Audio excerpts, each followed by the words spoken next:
Чаго баіцца Лукашенка? Хто з прыхільнікаў шчыра выдаў яго хлусню, а таксама якое страшнае абяцанне стрымалі беларускія сілавікі? Вітаем, сябры! Гэта наша Ніва, і зараз мы ўсё вам раскажам. На АНТ шчыра расказалі, што Лукашенка хлусіць беларусам і запатрабавалі яму за гэта падзякаваць. Дзяржаўная прапаганда ў Беларусі ніколі не была асабліва разумнай ці тонкай, але апошнім часам пераходзіць ужо ўсякія межы здаровага сэнсу. Цяпер вядучы АНТ Ігар Тур адкрыта кажа, што Лукашенка хавае ад народа праблемы і пераконвае беларусаў, што яны і самі не хочуць ведаць ніякай праўды. Потому что тезис о том, что люди хотят знать правду, это неправда. Просто поверьте человеку, который, чуточку лучше информирован о том, что происходит. Всей правды никто знать не захочет, потому что мало кто будет понимать, как теперь с этой правдой жить. Человек хочет знать и слышать, что все будет хорошо, все обязательно будет хорошо. Для этого нужно конкретно белорусам делать вторую, очень простую вещь.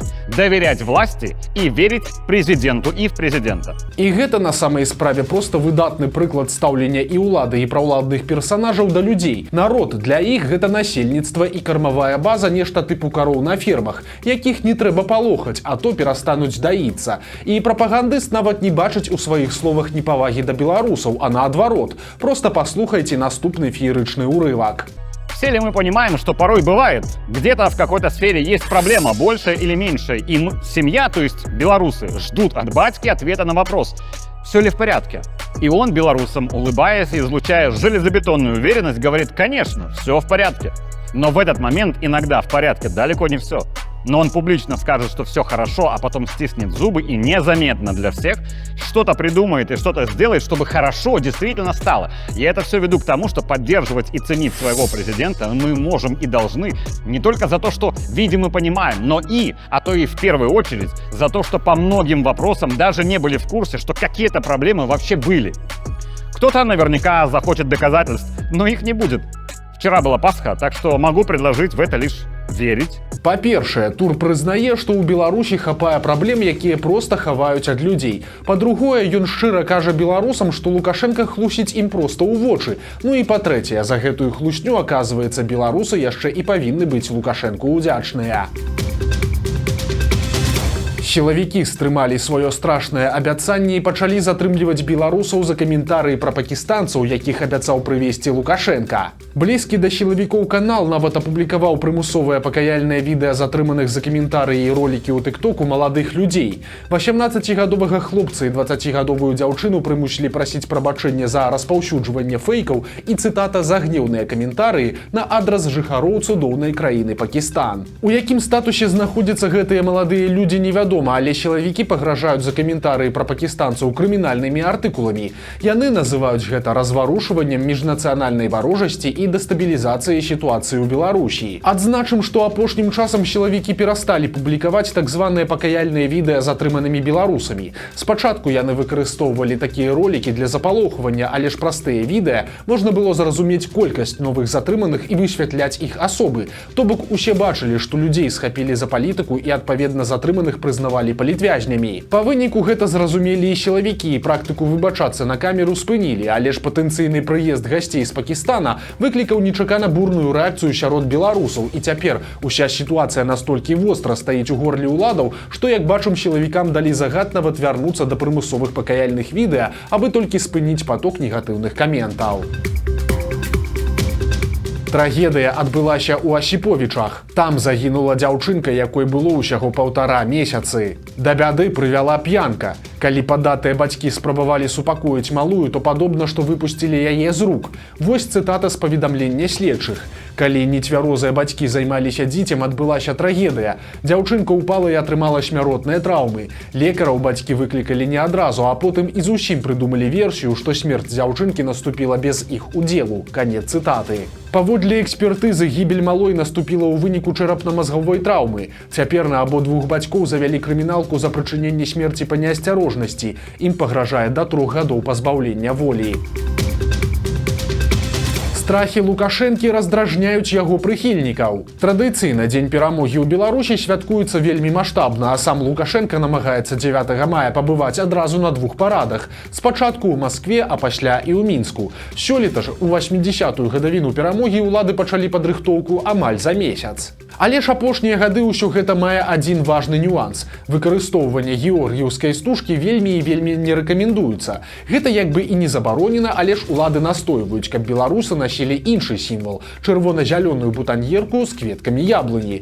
Робіцца гэта зразумела чаму. Георгіўская стужка, прыдуманая якраз у гонар 9 мая, даўно ўжо стала сімвалам не перамогі, а рускага свету агулам, а з ім у Лукашэнкі своеасаблівыя і трохі парадаксальныя адносіны. З аднаго боку, беларускі кіраўнік і корміцца з расійскай рукі і ўсё глыбей заганяе Беларусь у залежнасць ад усходніх суседзяў, але з іншага Лукашенко вельмі баіцца канчаткова страціць парэшткі беларускай незалежнасці, бо тады ён банальна страціць і сваю уладу. Ды і ўвогуле ў канцэпцыі рускага свету Лукашенко гэта не першы прэзідэнт незалежнай дзяржавы, а хутчэй лакальны князёк, якому праз шэраг гістарычных непаразуменняў выпадкова дастаўся кавалак спрадвечна рускай зямлі. Розніца на відавоку, і сам Лукашенко гэта таксама добра ведае і разумее, таму ён і стараецца балансаваць. Тыпу Расію ён любіць, але вось рускі свет ужо не вельмі. Адметна, што пра лукашэнкаўскіх прыхільнікаў усяго рускага ад такой парадаксальнасці час ад часу пачынае карожыць. І сёлета перад 9 мая добра прыгарэла 5-я кропка Вольгі Бондаравай. Яна пачала абурацца, што на беларускіх прадпрыемствах работнікам у чарговы раз нагадалі, каб на святочных мерапрыемствах не было ніякіх георгіўскіх стужак.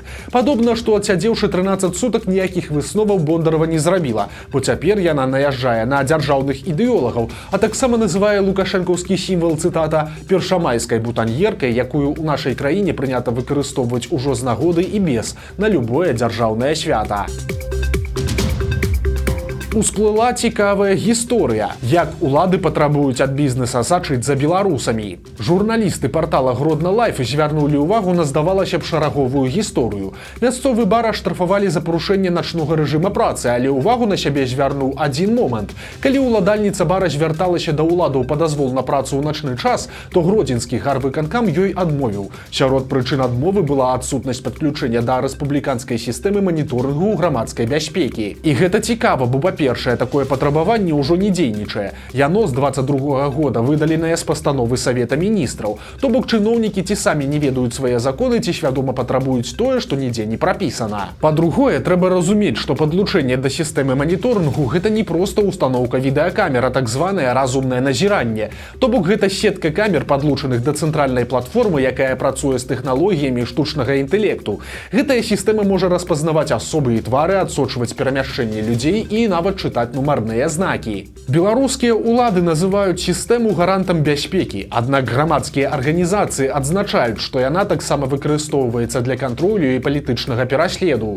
Як адзначае партал «Зеркала», менавіта дзякуючы гэтай сістэме быў затрыманы актывіст Мікалай Дзядок у 2020 годзе. Прычым за апошнія гады колькасць такіх разумных камер па ўсёй краіне расце шалёнымі тэмпамі. У канцы 2020 года іх было ўсяго толькі 700 штук на ўсю Беларусь. Цяпер жа гэтых відэакамер больш за 60 000. У светлагорскіх сілавікоў заўважылі сапраўдны іканастас з партрэтамі чыноўнікаў. Крымінальна-выканаўчая інспекцыя мясцовага РАУС звычайным фотаздымкам Лукашэнкі вырашыла не абмяжоўвацца і павесіла на сцяну цэлы шэраг іншых бюракратаў рознага калібру. Як заўважыў партал «Флагшток», на іканастасе знайшлося месца Наталі Качанавай, Ігару Сергіенку, Аляксандру Вальфовічу, Васілю Герасімову і іншым, а па баках вісяць фатаграфіі міліцэйскага начальства. Адзначым толькі, што светлагорцы трошкі адстаюць і варта ім абнавіць сваю кампазіцыю, бо на сцяне, напрыклад, усё яшчэ вісіць фота Паўла Калаўра, які ўжо не ўзначальвае Нацыянальны банк. Няма там і партрэта новага прэм'ер-міністра Аляксандра Турчына. Зніклая бульба і разборкі чыноўнікаў. Апошнім часам у Беларусі нечакана пачаліся праблемы з бульбай. Крамы сталі прапаноўваць няякасны тавар, а дзе-нідзе ён і зусім знік з продажу. Аказалася, што праблема ў стабфондах, сховішчах, куды восенню адпраўляюць ураджай. Адтуль гандлёвым сеткам то прывозяць сапсаваныя клубні, то ўвогуле не выконваюць дамоўленасці па пастаўках. Цяпер партал «Зеркала» пры дапамозе Белпол атрымаў унутраную перапіску некалькіх ведамстваў, прысвечаную дэфіцыту гародніны. Непублічныя дакументы документы показывают, что чиновникам подобно и самим не просто разобраться у объемах запасов. Например, у Витебской области 1000 тонн бульбы просто выпала з уліку. Пасля чыноўніца Міністэрства гандлю запатрабавала ў мясцовых чыноўнікаў разобраться, и цитата з документа, дать справаздачу о причинах предоставления недокладной информации и мерах, принятых до виноватых. У выніку уцямнага адказу про проблемы витебские улады так и не дали. Прынамсі з документаў, якія атрымалі журналисты, так и не зразумела, куды ўсё ж падзелася тая зніклая бульба. Вялікія грошы, сыны Лукашэнкі і новая загадкавая схема. Фінансавую справаздачу за 24 год здалі две вядучыя фірмы па перапродажы белазаў на расійскі рынок. Гэта Б24 і Аўтатэхінмаш. Уласнікі гэтых кампаній шчыльна звязаныя з Віктарам і Дмітрыем Лукашэнкамі. І аказалася, што ў гэтых фірмаў сумесны валавы прыбытак за год перавысіў 150 мільёнаў даляраў. Прычым адметна, што на гэтыя две кампаніі прыходзіцца амаль 60% прыбыткаў з перапродажу белазаў у России. На астатнія 6 кампаній прыходзіцца толькі 40%. Агулам жа валавы прыбытак 8 разам узятых кампаній больше, чым валавы прыбытак завода за любы год дзейнасці з апошніх 5. То бок яшчэ раз. Чыстыя прыбыткі найбольшых з гэтых дылераў за асобныя гады нават паасобку большыя за прыбыткі самога завода «БелАЗ». Гэта значыць, што пасярэднікі зарабляюць больш, чым сам завод, і пра гэтыя схемы маўчыць Лукашенко і імі не цікавіцца дзяржкантроль. Гадамі ўсё ідзе як ішло, і мільёны даляраў капаюць не ў дзяржаўную казну, а ў кішэні канкрэтных людзей. З той справаздачы бачны і яшчэ адзін вельмі важны нюанс. Мінулыя гады сумы ў бухгалтарскай графе сабекошт продажу ў кампаній «Аўтатэхінмаш» і Б24 росли, а значыць росли аб'ёмы адгрузкі прадукцыі «БелАЗа», якія ішлі праз іх. А вось за 24 год у «Аўтатэхінмаша» ужо бачнае падзенне ў сабекошце продажаў до ўзроўню 23 года. Сам жа «БелАЗ» заўважна пастаўкі ў Расію не зніжаў, таму імаверна тут муціцца нейкая новая схема. Альбо з'явілася нейкая іншая кампанія-дылер, на карысць якой ад Б24 і «Аўтатэхінмаша» былі адрэзаны кавалкі, альбо самі ўласнікі гэтых кампаній, намінальныя і сапраўдныя, сталі пераводзіць бізнес на іншыя, яшчэ невядомыя грамадству юрыдычныя асобы.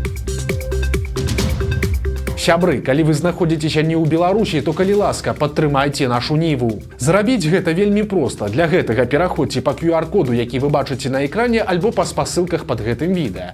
У сённяшнія няпростыя часы нам важная любая, нават самая невялікая падтрымка, каб працягваць працаваць для вас. Гучны арышт адбыўся ў Пінску. Па падазрэнні ў карупцыі затрымалі генеральнага дырэктара аднаго з мясапераапрацоўчых прадпрыемстваў. Па версіі аператыўнікаў, дырэктар атрымаў хабар у 14 000 беларускіх рублёў ад прадстаўнікоў брэсцкай фірмы, якая рэалізуе харчовыя дабаўкі. А падчас праверкі высветлілася, што камерсанты такім жа чынам вялі бізнес са службовымі асобамі аналагічных мясапераапрацоўчых прадпрыемстваў Гродзенскай, Мінскай абласцей і Камянецкага раёна Берасцейшчыны. У гэтых выпадках сума незаконных узнагарод склала каля 18 000 рублёў. Па выніку падазраваныя затрыманыя, і іх чакае крыміналка за хабар, але дакладную колькасць арыштаваных не называюць. Не спыняюцца затрыманні святароў. Цяпер сілавікі схапілі евангельскага пастара Сходніцкага раёна Олега Лойку. Вядома, што мужчыну затрымалі па крымінальнай справе і абвінавачваюць у перадачы звестак пра расійскую тэхніку. 48-гадовы пастар шмат гадоў служыў у мясцовай царкве хрысціян веры евангельскай і займаўся рэабілітацыяй залежных у межах хрысціянскай місіі вяртання. Раней у дзясятках дзяржаўных СМІ пра яго пісалі як пра прыклад духоўнага і сацыяльнага служэння. У снежні 24 года Олега Лойку ўжо арыштоўвалі на 10 сутак за нібыта распаўсюд экстрэміскіх матэрыялаў. Цяпер яго гісторыя атрымала крымінальны працяг.